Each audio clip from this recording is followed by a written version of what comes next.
Thank you, Daniel.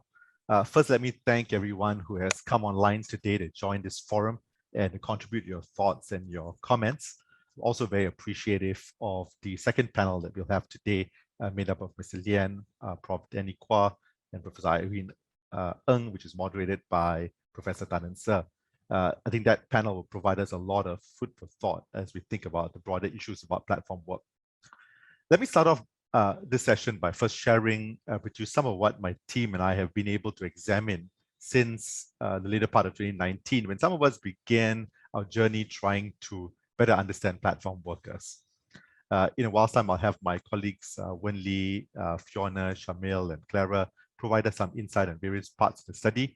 My colleague Shane will also join us when we take questions. There were quite a number of people who were part of this team and some others who are not able to join today's discussion. Do feel free during the presentations to raise whatever questions you have, and we want to provide as much clarity as we can in terms of what we found in the research. Some of the broader questions about platform work, I think, would be best suited for the second panel, when there's a little bit more time to indulge in that discussion. We do have a paper which is going to be available on the IPS site, and it will also be found in our respective profile pages. It'll probably be there sometime early afternoon, about 3 p.m. So you're welcome to obtain that paper, and that will give you a very more comprehensive picture of the study. And I think it has a lot of its nuances, and you'll enjoy reading some of the ethnographic notes as well from that study. If I can have the slides, please, and let me go to the slides for today. We have, if you have the slides with you, that would be good. If you can share it, thanks. We have titled today's presentation, Precarity in Platform Work, a study of private hire car drivers and food delivery riders. There's little question that there is efficiency and opportunity that platform work provides, but we cannot ignore the fact that there's also precarity and algorithmic logic and control that is part of this economic activity. So much of our focus here today is on precarity, which happens in platform work. There are multiple notions of what precarity means that you can find in the academic literature. We examine the concept of precarity from a number of angles. Oftentimes, they highlight specific job conditions, whether it's poor control over work, such as long working hours or erratic hours, little opportunity for career progression in the sense that it's dead end, you can't move up any further, generally not too well paid, at least when you consider the number of hours and what needs to be traded off. I mean, you can also think about the expense and how time is used in such work. It also entails uncertainty, much uncertainty, in especially a very psychological aspect of that, workers not knowing what will happen next, ambiguous or disguised employment relationships, lesser social protection and benefits, which normally come from other kinds of work, which we are more familiar with, the kind of conventional work. Also, there's very little chance for any kind of collective bargaining in precarious work. Ultimately, precarity in work comes with businesses shifting some of their risk and responsibilities directly on workers. If I can have next slide. To look at this whole area, this whole issue, when we got into our research, we were funded by two sources. One was Gojek Singapore, and the survey portion that we'll discuss later on was kindly funded by Gojek, and they also provided us much needed listings for that study. And we're very appreciative of Gojek for its support here with this study. The other portion of finances that we had, which allowed this to be possible, was from the Social Science Research Council, which funded the Social Service Research Center at NUS on a program called the In-Work Poverty Study, which was funded for 3 years. It's led by Professor Irene Ng, who will be on the second panel. I'm a co-investigator or co-PI of that particular study. So this is some of the support, and we are very, very grateful for some of the help to be able to do this study. The next slide. What we're going to do today and what our team is going to do is to go through very quickly, provide some notions about the benefits of platform work, some of the downsides of it. We'll talk about some recommendations and provide a conclusion to it. So let me first start, next slide, and talk about The broad methodology, how we conducted this study. In 2019, we began seriously reading and thinking about platform work and beginning to engage in this area. The grant from SSRC allowed us a clear view that we would be able to work on this for a couple of years, and that I think would allow us also to follow up on riders and drivers, and we are very appreciative of that. We have two components, as you see on the slide. We have a study on platform workers and also on food delivery riders. For the platform workers, through the cooperation and the work with Gojek, we were able to survey up to 1,000 drivers. That listing was made possible through Gojek. Though it was provided by Gojek, we do know that from the survey, 75% of the drivers actually drove on multiple platforms. So it should not be seen as a survey of Gojek drivers so much as a survey of platform, workers, or at least private hire car drivers. People drove on multiple platforms, and also the survey was not in any way Gojek centric. It was broadly on the larger situation of platform workers in general. We also conducted 75 formal interviews, both with drivers and with riders, and many hundreds of informal interviews. As a part of the ethnographic study, our colleagues were able to do ride-alongs with riders, journey with them, meet them at multiple times, engage them, watch them, be at malls and different places where riders and others congregate. So we had many ways of trying to comprehensively understand this particular issue. If I can have the next slide. Won't go through the details in terms of the profile of respondents here, but sufficient to say we did have a good range of ages and a good range of educational levels represented within the survey, which allows us to have some amount of comparison between different groups so we can better appreciate the condition and how it affects different groups. Now, the survey that we have, certainly because it was sent to, in the listings, it was sent through email, and individuals who wanted to respond to it had to click on a link and answer it. It was a unique survey link. Not everyone, especially those who are much older or with much lesser education, would likely do it. And so therefore, we do have a shortfall of that particular group. But as all surveys, there's an amount of bias to a particular group. So you definitely see that the population in this survey tends to be slightly better educated, at least have a post-secondary type of education, though we've got quite a lot of people with secondary and below. All right, so let me just jump through that and I can have the next slide. Let me go to the findings now, and let me start with talking about the benefits of, in the next slide, please, the benefits of platform work. And before my colleagues start looking at the downsides, let's talk about the benefits. The first big benefit, and the first thing that we note the slide, really has got to do with livelihoods. There's a possibility of earning income, especially for those who would otherwise not have been able to earn such income levels. So of course, there are different groups, especially if you think about those who are less educated. The kind of income which is possible for whether it's a rider or a driver oftentimes is much higher than what they would probably be familiar with in the broader economy. If you look at what Jen Chu says there, you don't really need a lot of qualifications, so very low barrier for entry. And so there is that opportunity to be able to make income. It looks at the app very interestingly as a money-making app. And it's very suitable, especially for young people, as she says, because you work more, they pay you more. It's actually quite high pay. So there's a notion about it does help, especially if you're less educated, be able to leverage on areas where you would not have previously been able to. Now, as we look at our survey, we do know that a considerable number of the PhD drivers who are in our study said that they had no choice. And now this notion about not having a choice, of course, is a relative, it's a subjective concept. If you look at the MOM Comprehensive Labor Survey, it seems that about 80% of platform workers did take on platform work as their preferred type of work. That is in the context of the fact that if you ask people, did you have an employment option? Nearly everybody probably would have in Singapore some kind of employment option. But of course, the question about whether that was the employment option they wanted, or whether that was something that, or whether this particular, considering all the different demands of that particular employment possibility, the kind of conditions, people felt that they had little choice but to gravitate towards platform work. And that's what we see in this particular study. And as you can see, quite a few, 46% say, I cannot find other suitable kinds of work due to personal reasons. And this is more likely to be said among people who are older. The next slide.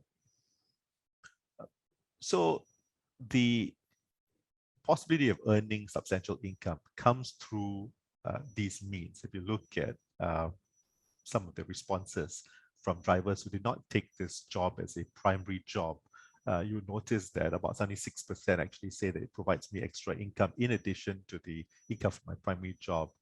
So it does provide some amount of additional income and helps, especially this is, if you notice, among the younger respondents. Next slide.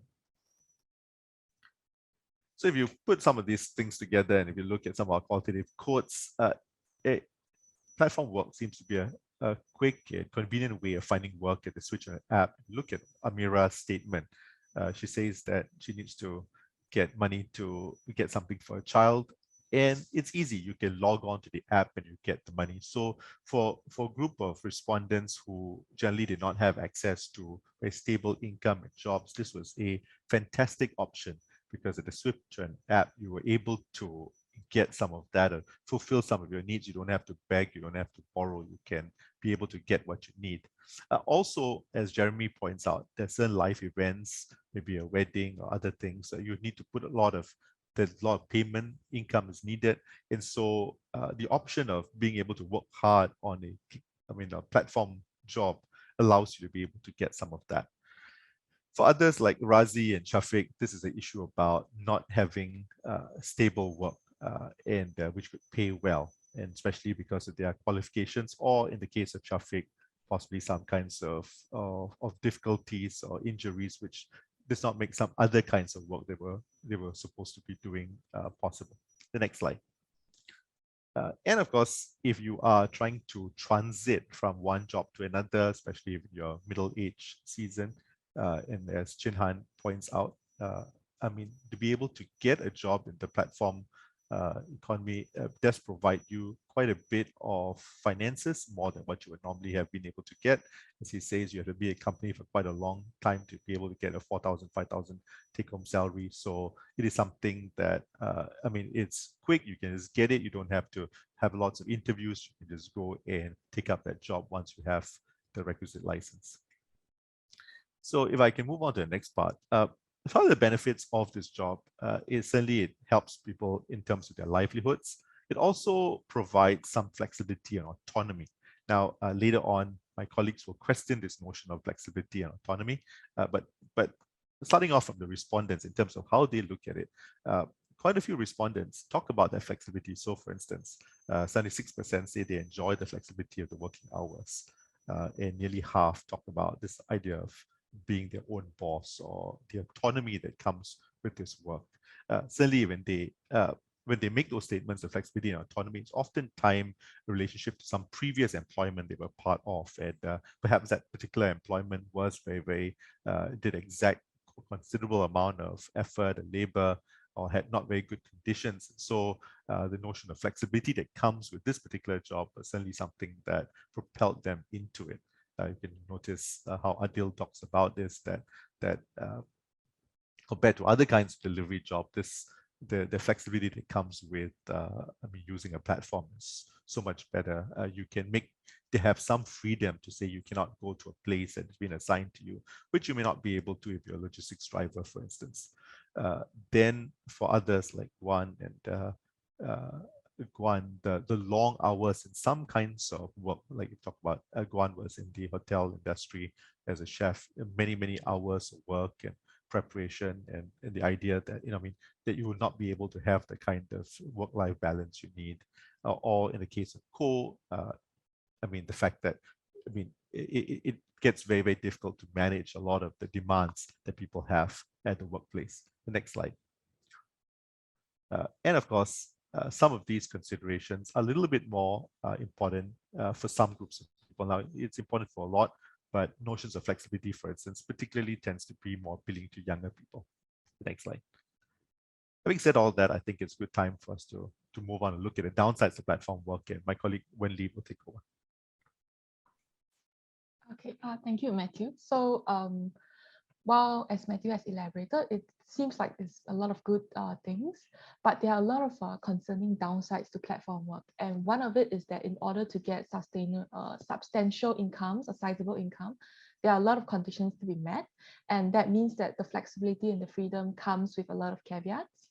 So one of it is this notion of slogging away to earn more. So while it is possible to reach high levels of incomes, workers do need to forego certain levels of freedom for it. So this is the grinding nature of platform work, where they have to repeat tasks over and over again in long periods of hours in order to leverage on getting an adequate amount of jobs and incentives.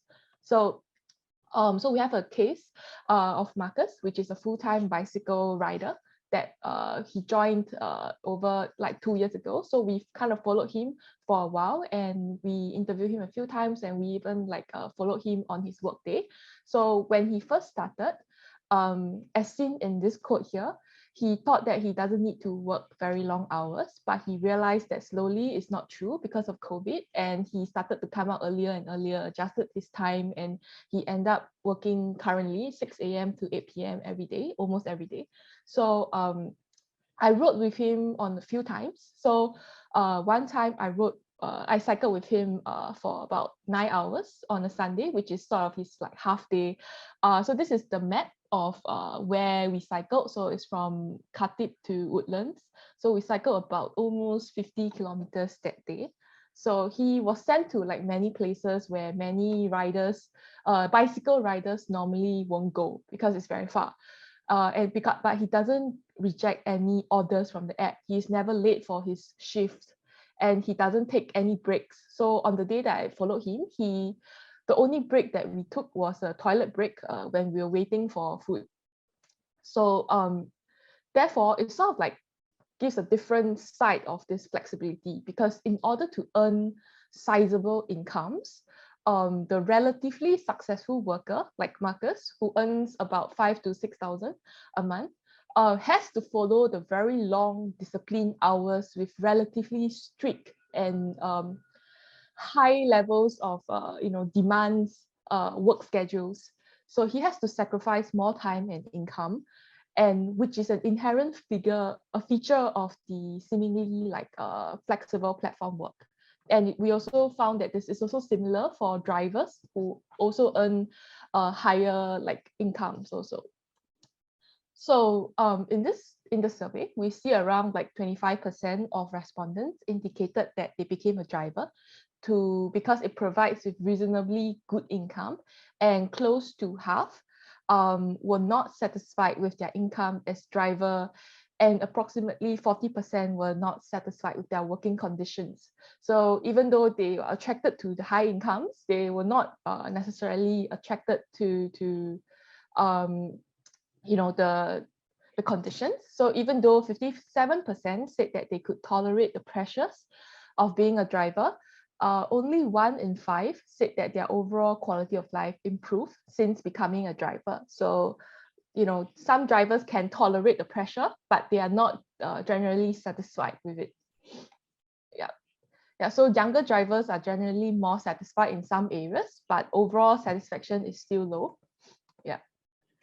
Okay, so while flexibility is one of the biggest draws to platform work, we argue that for platform workers, especially full-time platform workers, where they derive their primary income from platform work, grinding is the only way to earn sizable income, and they are unable to enjoy the flexible time, or the so-called flexibility that it was once promised to them. So before COVID, maybe the idea of flexibility have changed over time, right? So maybe back then freedom was about getting bigger income, able to go to more family outings and those kind of things. But now, especially there's a lot of changes in the incentive structure and all of those things, that the meaning of flexibility and freedom may have changed to taking breaks whenever they want to, but taking a break itself is very costly. So this is the paradox. Flexibility is volatile and it's very insecure.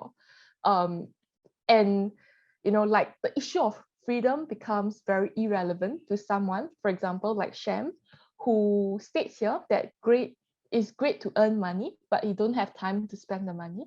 And like what Razi said here, right? Like unless you're not aiming to get income, then there's flexibility. So meaning that if you want to get income, then there's no flexibility at all. You have to go on the road for like 10 to 12 hours, doesn't matter, right? Yeah. So why is this the case? Is there really like freedom and flexibility in platform work? So yes, there is freedom to a certain extent, but at the same time, workers are also controlled and incentivized to behave in a certain way by the app itself. So like all other forms of work, there is still like work rules that govern behaviors. But unlike other forms of work, where the boss is like a person, a human person, or the HR, right? Here, the platform work itself is governed by algorithms. So known as algorithm management, which is the governance and control of workers using software. So they are constantly under surveillance, and as much as the slogan "Be your own boss," is being perpetuated, workers do have to follow the arrangements by the algorithm, like how algorithm assign jobs, assign tiers and badges, the shift system, and a series of incentives and penalties. So for workers to follow an income, they need to hit targets and incentives, and the behaviors are regulated. So as Desmond here states, is that there are rules, and workers are encouraged to either to not cancel orders, otherwise they will get suspended, a penalty, or they will get more incentives, which is a reward. Yeah. So I'll give my colleague to elaborate. Thanks, Wendy. So another downside to platform workers is that it would hamper their long-term career mobility. Those who do well in gig work and are likely to put in substantial effort into their gig work tend to be those who already have decent levels of human capital. They may increasingly find it difficult to find other jobs despite having the requisite skills, especially if they have stayed in this job for some time. So through the interviews with the platform workers, some of them shared that they recognize that this job is just a job. It's not a career. There's no growth in salary nor their skill sets. And some of them questioned what is their experience in the past few years, and they know that it's not very, very relevant for the next job. And some of them also shared that they may need to lower their expectations if they want to find another job. In the case of Shafiq, he says that he does not have time to actually take time off to go and find training, because then his wife would be the sole breadwinner. So for those with reduced household incomes, taking time off for training is not very possible. Next slide, please. So without the necessary experience and skill sets, there's limited value add to the resume, and this would hinder the worker's ability for other gainful employment. The job is somewhat secure, but there's a perception that the job leads to nowhere. Also amongst the young who has fewer opportunities, there may be a disinterest in full-time employment, which I'll touch on more later. Also in an industry where time is really just money, it's really difficult to leave or find time to upgrade themselves when they have to work long hours in order to earn higher incomes or chase incentives. Also, the more years they work in the job, the more difficult it seems to be able to move out of it, especially for those with better qualification. Next slide, please. So here we see a screenshot by one of the drivers, where he shared he actually applied for 169 jobs, but he has not been able to get a job. And he recognizes that his years of working in platform work does not give him a good heads up to employers. Next slide. So while about 40% actually foresee themselves driving for another 3 to 5 years at least, slightly more than half would leave as soon as possible if they had job opportunities. Around 30 to 40% actually felt that there was a slight increase in their skill sets, but I do find that among certain groups, like the more educated, they would find that there's no improvement in their entrepreneurial skills. Also, slightly less than a third actually felt that they could easily get a job similar to their previous role or related to their education and training. And we also find that those who derive full incomes from the job were less likely to feel this way. Next slide, please. So we do see that the results were almost the same across age groups. But for older drivers, they do find it more difficult to find another job similar to their previous role and education as compared to younger age groups. So we do find an interaction effect between age and education, where respondents with at least a bachelor's degree who were older report that it's increasingly difficult to find another job as compared to those with secondary education and below. Given that those with a university education will aspire towards PME roles, being in platform work would not help them to build up on the latest in-demand skills or be aware of the latest market trends, which would be necessary to help them to find a PME job. Also, for those who are older, they would find it difficult to find another job, also possibly because they may find that they have a smaller pool of jobs available to them. Next slide. About a third actually viewed themselves in the gig economy as the future, and viewed working in a job in a gig economy is a better way of earning a living as compared to working in a traditional 9-to-5 job, and find that this was more apparent amongst younger age groups. This may be worrying if more younger individuals find that platform work is an attractive alternative job, as they may not consider the long-term repercussions, such as hampering their long-term career mobility. Next slide. So while there may be some success stories about higher incomes, there's also the opportunity cost that which needs to be considered, where they may not be able to take time off to upskill, or it will hamper their long-term mobility, and they may be stuck in a low-wage job, which does not have any career progression. Next slide. So amongst the platform drivers, they also experience status frustration and discontent, where those with a higher formal education feel that they are overqualified for this job and do not feel that the job is developing them professionally. So in the case of Shafiq, he actually has not told his wife that he's working as a platform worker, as he did not want to fall short of her expectations. So he has been telling her that he is going to the office. Next slide. Platform workers also tend to find it difficult to save adequately.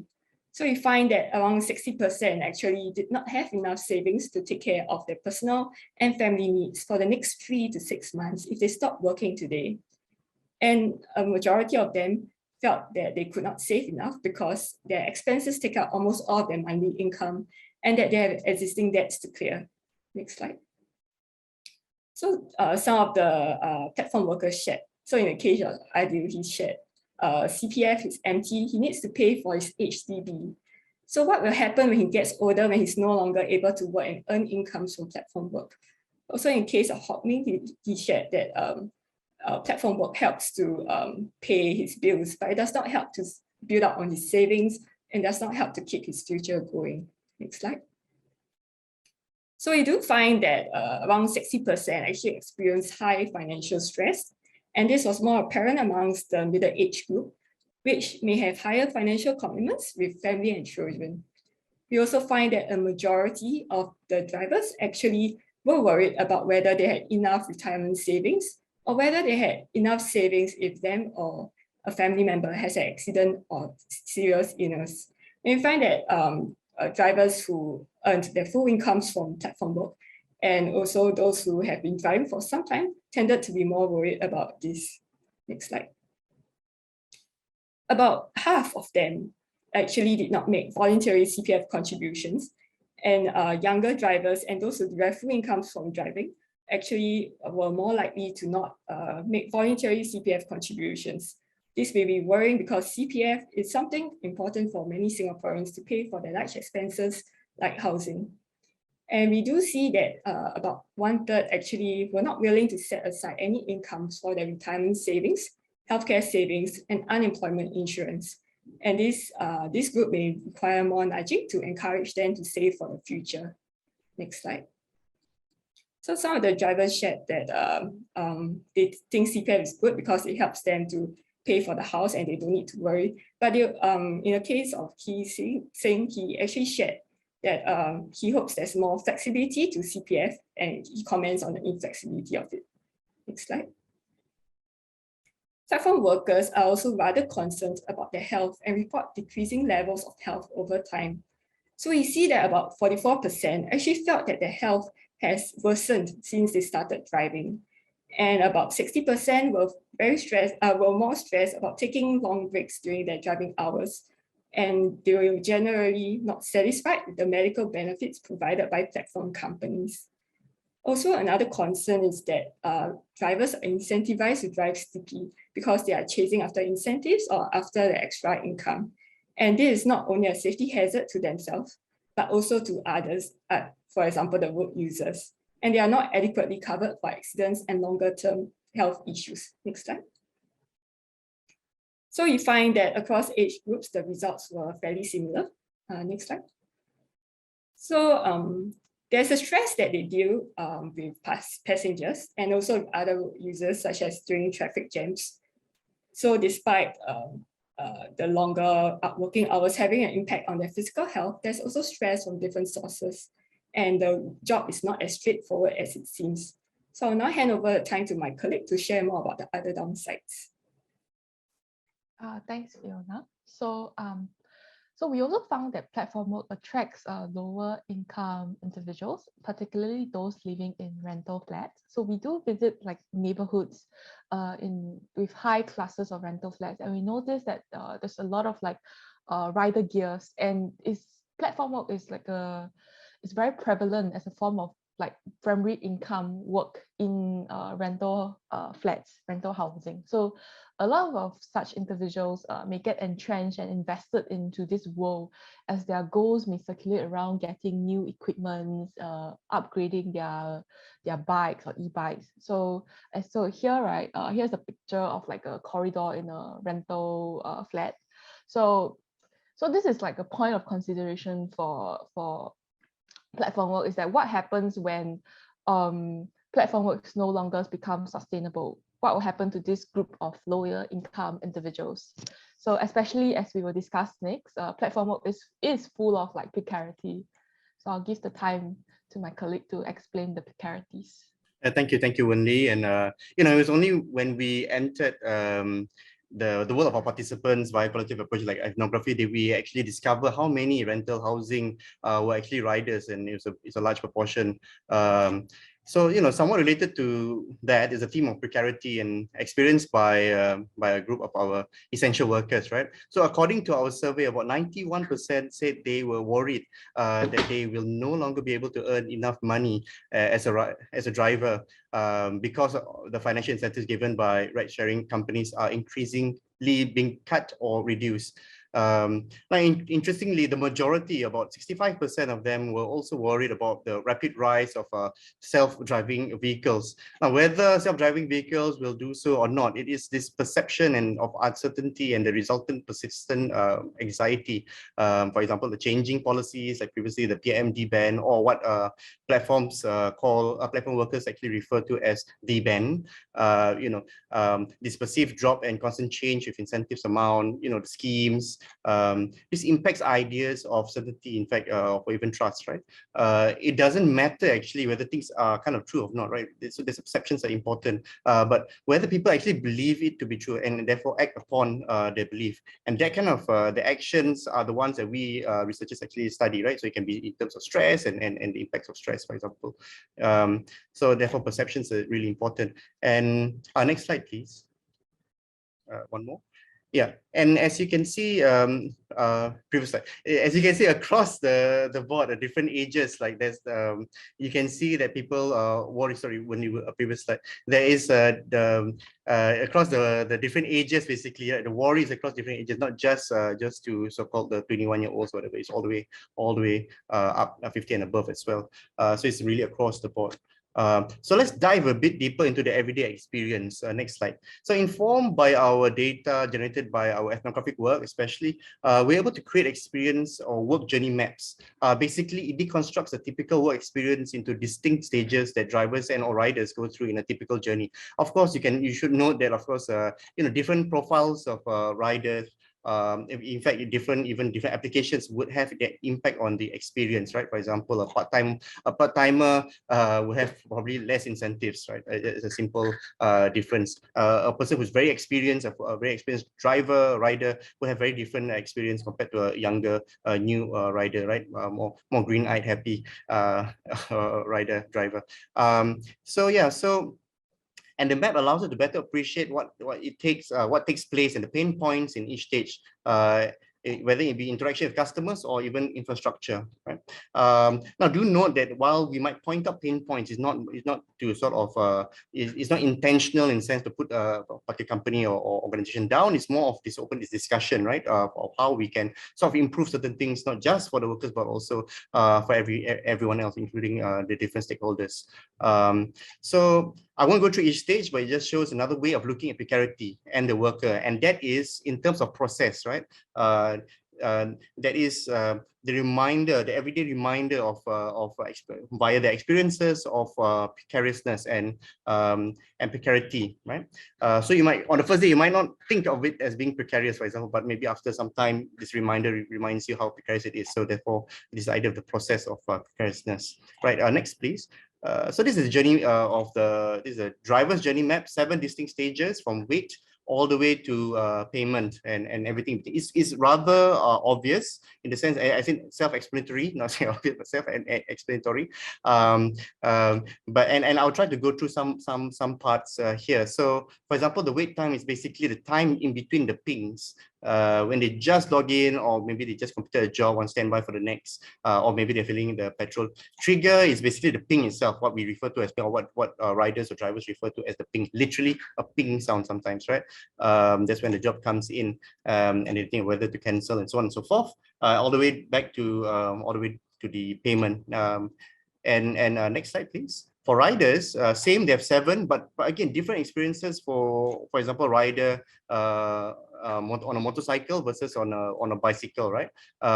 Think of things like, overheads, fixed costs of petrol, the petrols, or being tired pedaling. I think Wendy mentioned about, I think Marcus just now, how many 50 kilo, and that was not the full ride, by the way. Yeah, so Wendy knows this very well. She actually was game enough to follow a number of cyclists. I wasn't. I actually took a motorbike instead. I was a pillion rider for certain reasons related to my fitness. Anyway, so and obviously different apps will have different experiences. For example, certain riding or delivery apps would you need to book in advance for certain areas before you can actually enter basically and log in. So again, things like packaging matters, whether the spillage, knowledge of the F&B restaurant also matter, whether the restaurant is popular, slow, so on and so forth, right? Those things matter with regard to the pickup, and the wayfinding. Wayfinding is basically obviously finding your way to the destinations involved. Next stage, next slide, please. So let's jump into some of the stages. For the waiting stage, as mentioned earlier, and this connects to flexibility again. Now, why do we talk about flexibility? Because it's a major theme that is constantly talked for all stakeholders, right? So with full-timers, we see that we see people following the beat of the app, or more accurately, following the ping of the app, and not the other way around. Right, so they have to work during the peak hours and chase incentives. Right, look for busy areas. For example, the heat map. Next slide, please. The heat map on the lower right hand corner there. To look for places. Right, it's not a matter of own time, on target. Let's start work on this time and I can earn this amount. Right, there is this importance of actually following certain peak periods and whatnot. Especially if you're full-time or part-timer, it's a very different experience, as I mentioned. We also get to see where workers actually wait, right, for the next job, right, and this again speaks to the idea of whether the city itself is designed for our essential workers who are increasingly part of our everyday, right? Where do they actually wait, and is it free parking, for example? All these things matter. We're not talking about cyclists. We're talking about, for example, motorcyclists or drivers. Right, top right-hand corner, you see people by the petrol station waiting. The other one is in front of a house, for example, just looking for spaces to wait. Of course, when during peak period, you don't have to wait. It is great, but there are periods of time where you literally have to wait. and where do you wait, right?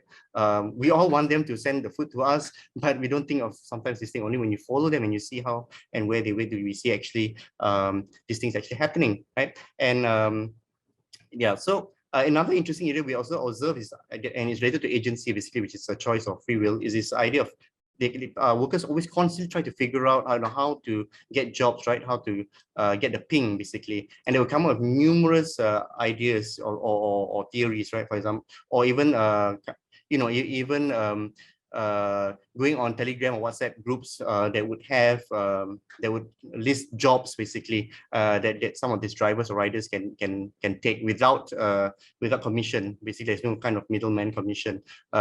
Basically, try to create a unstable job to create stability out of something that's unstable, right? Even in fact, there are people also say that you need to the secret is actually to clear the cache. There's a previous slide, but this idea of clearing of the cache is another thing. So and this connects to the idea of transparency, right? So how is jobs actually allocated? Is it proximity? Is it the cache? Is it literally other factors, right? No one really knows. Next, please. Yeah, and this idea of hacks is another thing. Next, please. So, but you can also get stuck in stage one, right? We saw this in COVID, right? Where you can experience a jam basically in your journey, and this connects to this idea of course, COVID is an extreme example, and we saw how some certain I think Grab was the people that allowed drivers to thankfully do delivery as well, right? But that also connects to this original idea of what precarity is, right? Which is this idea of obtaining by prayer. That's the original meaning of precarity. And believe me, I did see many workers praying hard during this period of time. Basically, this depending on others, right? It's depending on discretionary favors and not so much rights. So basically the platform, for example, is able to choose and make it easier to get incentives and earn substantially more, causing some to leave their jobs and join full-time, as we saw, especially in the Uber days, earlier days. Many of my participants actually left their jobs, right, to do this full-time. Or they can make it harder to get incentives, pushing some drivers to many more hours to earn certain incentives. And we all know full-timers depend on incentives, I mentioned earlier. Next slide, please. Yeah, and let's not forget, a lot of our drivers are different from normal freelancers, right? They can't set the price basically. As this Gary says, they can only control the location, but not the price. Like Gary's a sociology student, so he mentioned, I think, false consciousness on that. Like, oh, what's this guy about? Okay, so next slide, please. One more. Yeah, so now we have our order, right? So now next slide.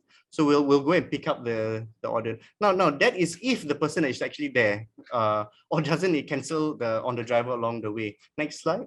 And if the driver doesn't act like, so there's also this idea of arriving to no one, right? And then you have to decide like who actually pays for this. Is it the platform, or is it the other platform, or is it the driver? And how do you call? Do you call? You email? There are multiple different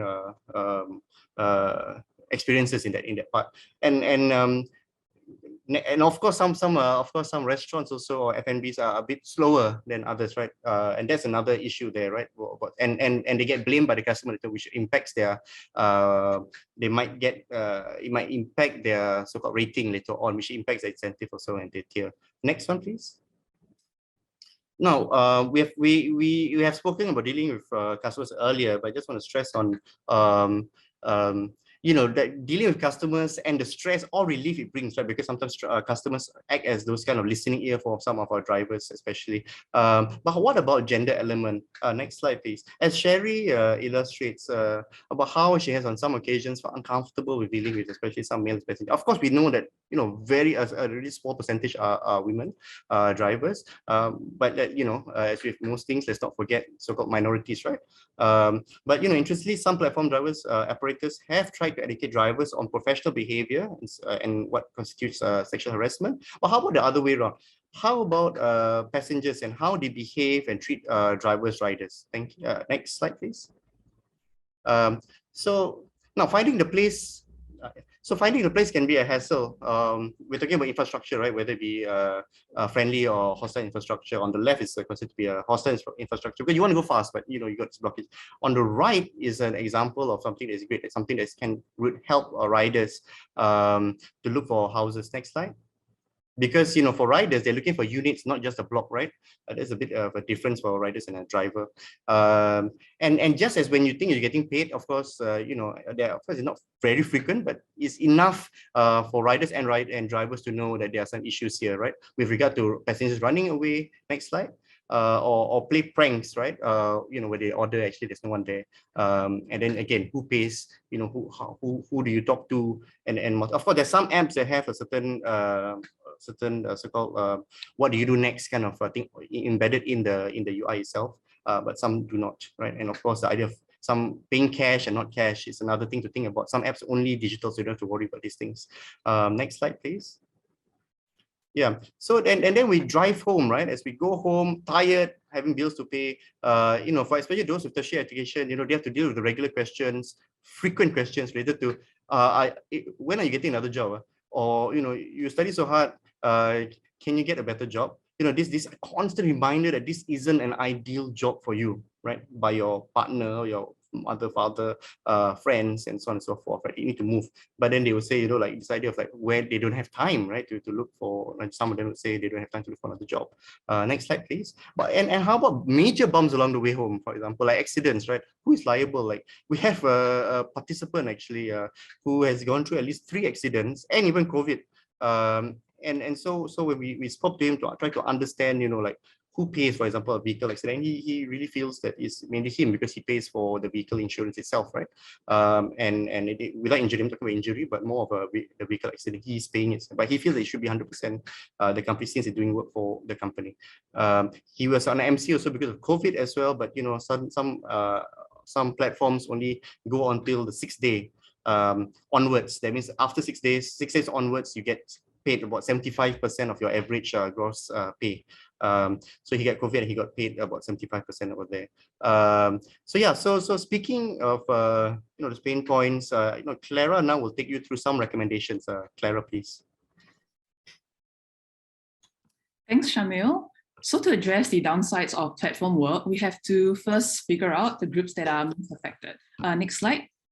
Looking more closely at drivers, we see that they are a diverse group. So we clustered the drivers using the survey data and found 4 salient groups, and they differ on numerous attributes, stresses, and motivations.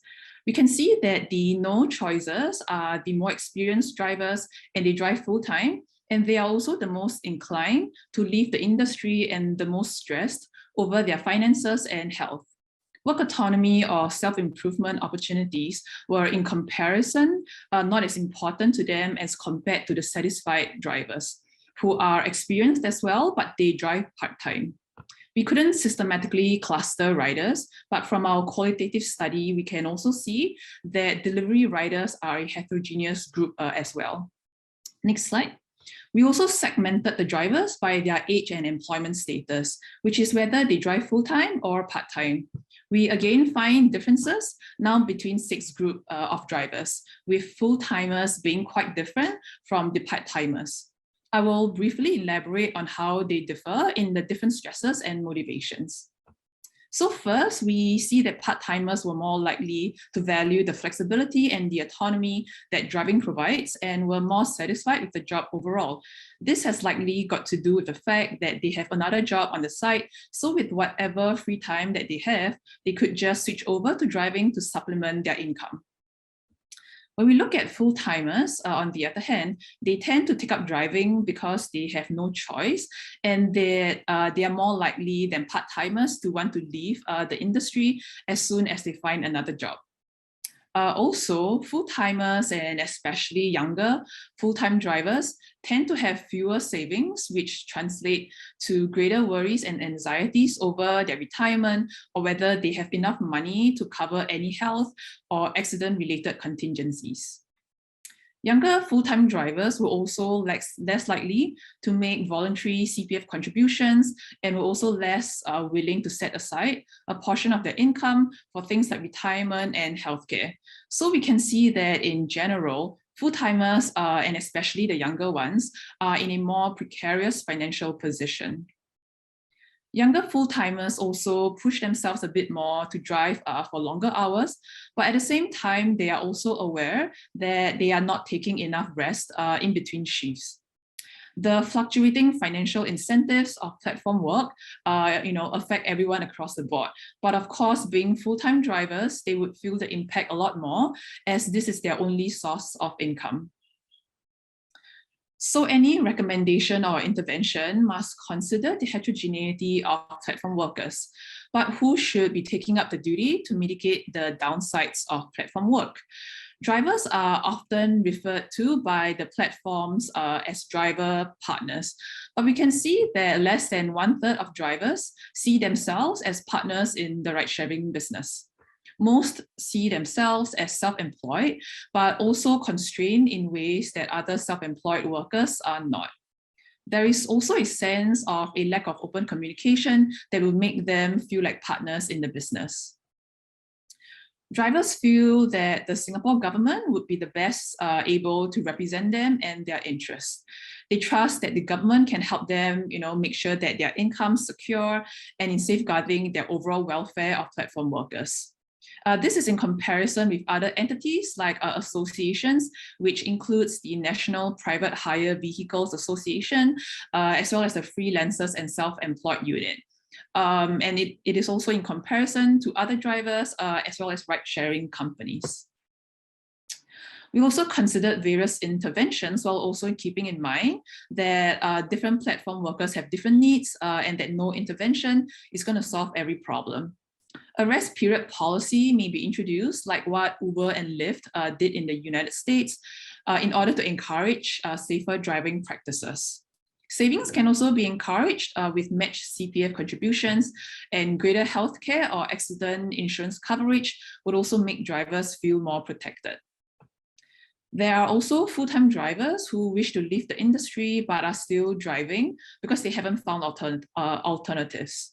Easier access and guidance via the many career platforms that are already available can help these drivers better transition out, especially the younger full-time drivers who experience more of the downsides of driving.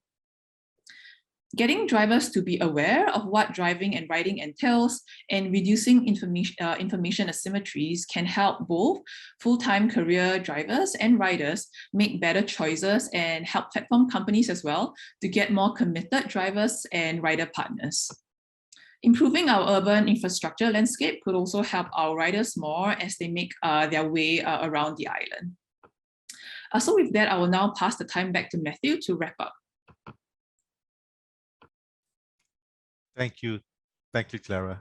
We spent some time in this study to provide you some sense of both the benefits of platform work. We've talked about the fact that they're able to earn substantial amounts of money, especially for those who may not be able to earn such incomes if they're gone for other work. And we do notice that there are particular types of places in the work and the labor force where people would prefer this kind of flexibility and autonomy. Though, of course, in the process of discussing the downsides of platform work, we have highlighted the fact that the notions of flexibility and autonomy need to be somewhat questioned. We do know that though people talk about higher incomes, and they probably do have better incomes than what we have normally have received, we do know that they have to grind very substantially for that. And of course, there is an impact on health. And of course, a lot of jobs do impact health, but there's also very often, if you're in an employed situation, the requisite type of protection for that. You don't see that oftentimes in platform work. So we do see that this group tends to have lower savings and financially stressed, feel sometimes entrenched in this particular work, don't have the abilities to navigate out into other kinds of career. And so we shared a number of recommendations. Maybe we can just get rid of the slides from now. And I did, in the process, thank you very much for all the many, many questions that people have been, many of you have put out. And I've tried my best, and we've tried our best to try to answer those, especially those which are based on the presentation, the content, the specifics of methodology and others. I hope those responses would be sufficient right now to provide you some idea, and we can talk a little bit more about that. But I want to take a number of questions since they are there, and I mean, of course, many of these questions can also be asked in the next panel. I think the next panel will probably do a lot more in terms of providing some sense of it. But let me just take up some of the questions which directly might be related to the fieldwork, and so perhaps we could kind of provide some notions here. One, of course, has got to do with this question about I think in Jing Wen's question in terms of the uncertainty and sustained livelihood, concern about whether this kind of platform work will provide the kind of meaningful sustained support. And so I think the question really is that from these platform workers, do they look at longer term prospects to be able to take care of the needs of their families, take care of the healthcare needs? I'll quickly turn to Wen-Li. Wen-Li, you have a quick comment about that in terms of the riders. What did you find from that? Sorry, I didn't catch the last part. Sorry. Yeah. So when it comes to the issue about sustainability, the thought about the long term, did you find that the riders, for instance, they had a notion that what they would do in the longer term to take care of their families and themselves? Yeah, so for riders, the group is very like heterogeneous. So there's like low incomes, and also there's also like university graduates. It's because the barrier of entry is very low. So what they think about their future and the sustainability of the job itself is very different. So for like a lot of the more lower income individuals who are very used to precarious work, like before platform work, they were already doing precarious work. So platform work is just one of the many like work that it's just one episode of their lives. But for like maybe university graduates or poly graduates who do platform work, maybe they will think like maybe they will do well for now. They can earn $5,000, $6,000 in platform work, riding, but then they also have to think like, would they be able to ride when they are 50 and 60 years old?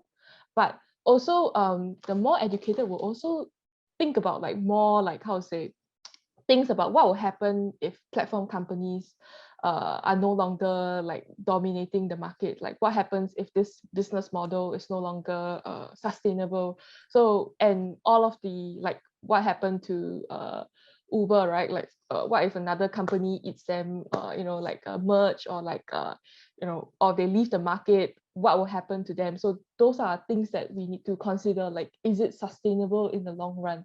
Yes, it is for now, but there are a lot of people who do blue collar jobs for life, right? But for this case, is that this is not it's not like a full-time employment. There's no like securities in the market. Is still, like what happened with COVID, right? Like the earnings drop, like not just a little bit, but it's very substantial income drops to the point where some of them who are not doing well in riding have to move on to different jobs. So that's why the long-term future of platform work is still very like uncertain. Yeah. Thanks, Wendy. Let me just get another question, which again, I'm just questions which probably would benefit from knowing what respondents said.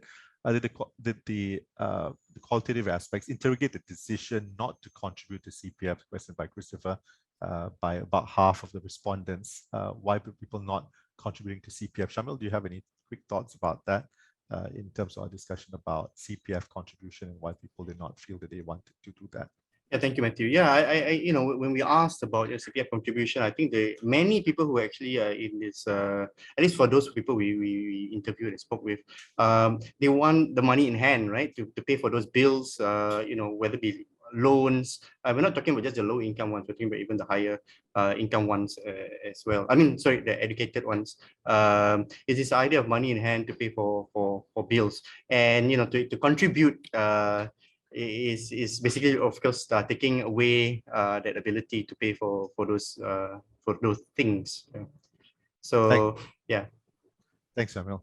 Yeah, and I think the general sense, if you talk to drivers, riders, I mean, everybody prefers to have cash on hand. Of course, we did hear from our conversation that said, well, I mean, it's kind of an interesting conversation when we say, well, if the government forces me to do it, I think it's useful. I mean, so there's a sense that hey, I mean, unless I am forced to put in the saving, I won't do that. But if I'm forced to, then I do understand that there are some merits to this. And as our presentation mentioned just now, people do understand that, especially if you're younger, it does contribute to the security of housing, for instance. It does have that longer term effect when it comes to retirement. So I think people did understand that. I do know I'm run out of time, and we've tried our best to answer quite a few of the questions which were very directly related to the presentation. There are many other broader questions that I do think would be very, very helpful to be discussed during the next session. So I will ask Prof. Tan to continue to take up these questions so that the panel later would have a very, very fruitful discussion based on some of these broader questions.